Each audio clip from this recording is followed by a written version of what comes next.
সূরা ফাতিহা আমরা সবাই নামাজের শুরুতে পড়ি, কিন্তু আপনি কি জানেন যে এর পিছে কারণটা কি? আসুন আজকের ভিডিওর মাধ্যমে জানি এর পিছনের মূল কারণটা কি।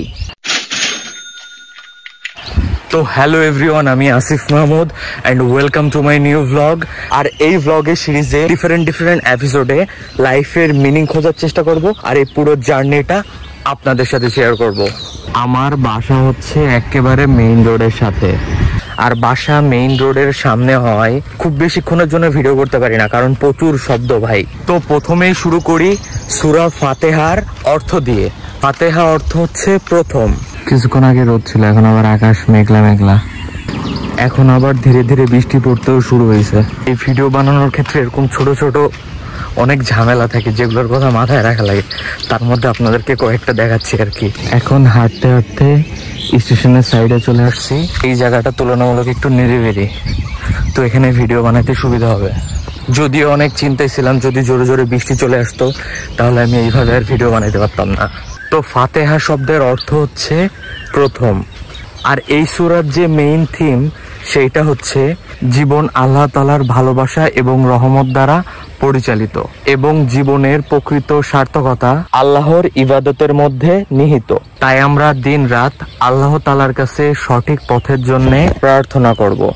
সকাল সকাল কৃষকরা তাদের জমিতে কাজ করতেছে, আর আমি করতেছি আমার কাজ, ভিডিও বানানো।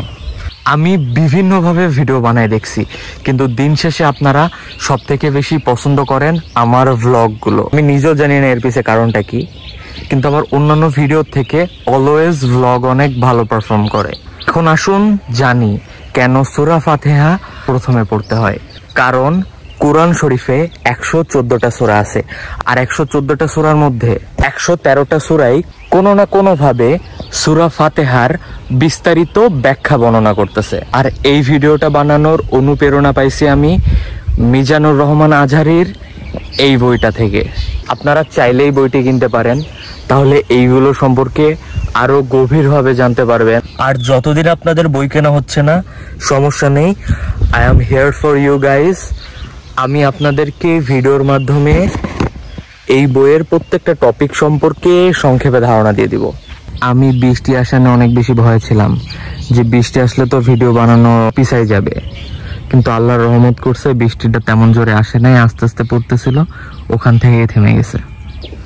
আজকের ভ্লগটা আমার গতানুগতিক ভিডিও থেকে সম্পূর্ণ আলাদা।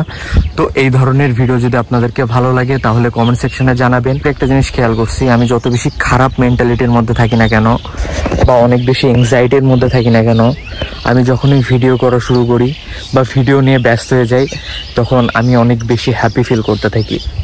এরকম আপনাদের কি কাজ আছে যেটার ফলে আপনারা অনেক বেশি হ্যাপি ফিল করেন? আর দেখা হবে পরবর্তী ভিডিওতে। আল্লাহ হাফেজ, বাই।